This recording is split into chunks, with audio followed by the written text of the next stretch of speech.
De volta com você, estamos falando dessa questão que já abordamos algumas vezes, mas sempre que abordamos de formas diferenciadas. Estamos falando com a doutora Lívia sobre a questão das drogas, a questão do álcool também.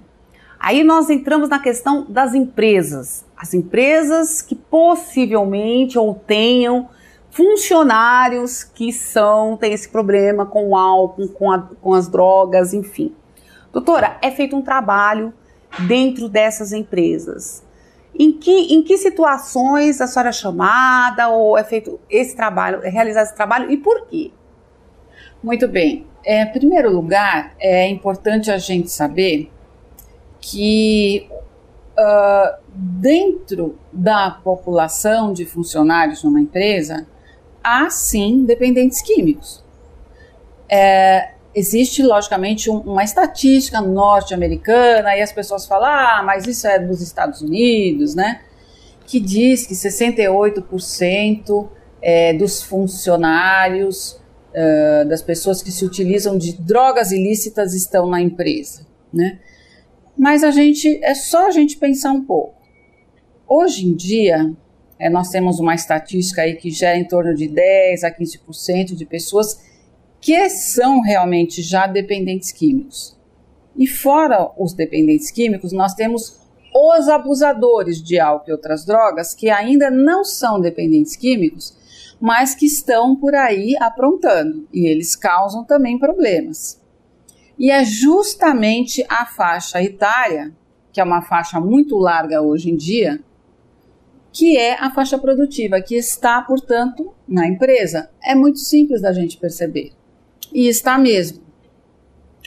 Então, nós verificamos, se a gente imaginar uma empresa que tem ali uns 300 funcionários, vamos chutar aí que seja 10%, que a gente sabe que é mais, que tenha de dependentes químicos, sem contar os abusadores, né? Então, a gente vai ter aí 30 pessoas. 30 pessoas, cada uma delas passíveis de causar um acidente de diversas proporções e que cause problema para a comunidade corporativa, para os outros colegas, né? E para o bom funcionamento da empresa. Fora isso, um dependente químico, ele falta, em média, 26 dias por ano no trabalho. Então, você calcule 26 dias, né, quase um mês, e 30 funcionários faltando quase um mês e recebendo tudo e deixando uma série de trabalhos para os outros funcionários que acabam ficando estressados, desgastados, né? E atingir as metas fica complicado. Então, a gente precisa pensar um pouco nessa situação. E aí, o que a gente propõe? A gente propõe um programa, né, uma política de álcool e outras drogas dentro da empresa. E aí, a empresa poderá, por exemplo, colocar na empresa, dentro de um programa de qualidade de vida, aquilo tudo que eu venho falando, né? Da prevenção, dos comportamentos saudáveis, conversar sobre essas questões, né? A forma de lidar com esse funcionário. Tudo isso é colocado. Então, primeiramente, a gente pode fazer um programa que vai falar sobre diversas questões da saúde mental, por exemplo. Então, depressão, ansiedade, álcool e outras drogas também, né? A gente vai falar de outras questões de funcionalidade, como os comportamentos saudáveis. Então, aí tem o respeito, o trabalho em equipe, a funcionalidade e também as questões de danos morais, bullying, né, corporativo e tudo isso que possa, aos poucos, ajudando a empresa a conhecer as questões, saber qual é a melhor forma de fazer a escolha saudável para que se mantenham todos em atitudes equilibradas, o que é bom para todos que trabalham na empresa, né? E logicamente, todos nós precisamos trabalhar, né? Portanto, precisamos estar com saúde. e a empresa também precisa destes funcionários. Que muitas vezes... Um precisando do outro, né? E que muitas vezes esse funcionário, ele foi treinado, ele passou por cursos de capacitação, houve um investimento naquele funcionário, né? Então, para a empresa, vamos dizer assim, descartar esse funcionário que está com problema naquele momento, está fazendo uso de drogas, ou lícitas ou ilícitas, é melhor fazer o tratamento ou a prevenção até para que possa prevenir outros casos, do que fazer o descarte do funcionário. Porque também nada garante que ele venha contratar outro profissional para ocupar o cargo que também não tenha predisposição. Exatamente. E aí a gente tem algumas questões. Primeiramente, você havia me perguntado como que essas pessoas são treinadas dentro desse programa. Sim. Então, os gestores, diretorias, chefias, né, supervisores, supervisoras, são treinados, né, são o pessoal da linha de frente, são treinados a perceber os sinais, né, e a partir daí eles estimulam a pessoa a procurar o departamento correto, né, porque não são eles que têm, eles não podem, na verdade, fazer nenhum diagnóstico, não devem, não podem, né, mas eles percebem pelo menos os sinais de forma que estimulem a que procurem o local correto na empresa, que pode ser uma empresa terceirizada, pode ser o RH, pode ser o programa de saúde que tem dentro da empresa, né? Então, e cada caso a gente vai estudar como é a melhor capacitação para esta empresa. E uma outra coisa também que é importante prestar atenção é que, como não conhecem as questões de álcool e outras drogas, muitas vezes essas pessoas nas empresas que não sabem que a dependência química é uma doença, despedem este funcionário que é um doente, portanto, não poderia dispensá-lo, né? E muitas vezes ele recorre ao INSS, ele precisa, na verdade, desse auxílio, né? E ele acaba voltando, ele tem que ser reintegrado à empresa e isso tem um custo, né?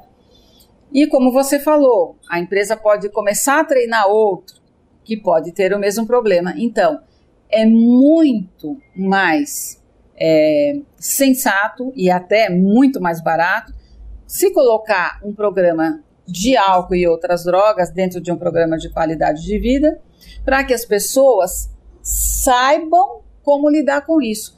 E este programa não é uma caça à bruxa nas empresas, ao contrário, é para ajudar a quem está precisando de ajuda, na verdade. É isso que é bacana, que você pode resgatar e ajudar uma pessoa, né? Então, fazendo, né, uma intervenção que todos os funcionários, toda a empresa conheça a questão como uma doença, não como uma coisa de um vagabundo, né, porque é uma doença. A partir daí, as pessoas já com o conhecimento correto, então as pessoas ficam à vontade e estimulam, quando vem um colega numa situação dessa maneira, a buscar ajuda. Então as coisas ficam muito mais facilitadas. E este funcionário que é recuperado através da empresa, ele veste a camisa, ajuda com os outros que precisam e essa empresa, ela passa a ter uma imagem muito positiva, é muito respeitada e as coisas entram num equilíbrio, numa funcionalidade que jamais uma empresa sonhou. Ah, é sensacional isso, né? Você já imaginou? A pessoa que é ali, não é aquela coisa da pessoa estar num buraco, você ir lá e jogar a terra em cima, e sim estender a mão, puxar aquela pessoa, dizer da importância dela dentro da sociedade, né? E o trabalho é uma das coisas, quando a pessoa que é alcoólatra ou faz uso de alguma droga, doutora, quando ela perde o emprego, ela perde praticamente tudo. Perde a dignidade. Perde a dignidade, porque aí ela já não tem nenhum valor dentro de casa, dentro da sociedade, não tem valor para ela mesma, porque daí ela vai para o fundo do buraco. Aí a coisa fica complicada. Então, assim, essa coisa de estender as mãos, de ir lá, pegar e ajudar, e fazer esse trabalho de prevenção, de ajuda, é sensacional. É sensacional. Então, aqui para você que está nos assistindo hoje, que é empresário, né, que tem uma empresa, dizer da importância da prevenção, dizer da importância de fazer um trabalho dentro da sua empresa com os profissionais que lá atuam para poder fazer essa prevenção, enfim, e não perder esse seu funcionário que é tão importante para você, né, doutora? Agora, se a senhora quiser complementar, fique à vontade. Bem, o que eu gostaria de dizer é que, assim, novamente, não fazer nada é a sua pior opção, né? A gente tem um exemplo de por que começaram essas intervenções na empresa, que justamente aconteceu de um petroleiro, né, alguns anos atrás, né, ele se chocar contra uns recifes, né, ali mais ou menos próximo do Alasca, e até hoje a empresa dona desse petroleiro está pagando multa. A multa é de 6 bilhões de dólares, que foi dividida e está sendo paga e vai ser paga para o resto da vida. E este capitão deste navio, ele confessou que tinha bebido algumas doses de bebida alcoólica. Então, veja bem, um programa de prevenção é muito mais em conta e ajudaria muito mais numa situação a evitar, a prevenir um acidente como esse, que foi de enormes proporções, né, para todos os funcionários que faziam parte desta empresa neste navio e também para toda a fauna e flora marítima que sofreu durante anos por conta desse derramamento de óleo por causa de uma ignorância, né, nesse sentido. Então, é muito importante prestar atenção que um programa como esse, ele pode não só prevenir, né, mas manter a empresa funcional, trazendo o bem-estar de toda a comunidade, né, a dignidade da empresa, dos seus funcionários e da comunidade. E isso é maravilhoso que um empresário possa fazer. Ele é sempre muito respeitado, eu tenho visto isso nessas situações, e o seu funcionário veste a camisa e a empresa consegue atingir situações de sucesso que ela nunca sonhou. Isso se chama gratidão, né? É imensurável a gratidão que as pessoas têm quando elas não são descartadas e sim tratadas como seres humanos. Doutora, muito, muito obrigada mesmo, mais uma vez. Muito obrigada. Bom, a gente volta já já, não saia daí.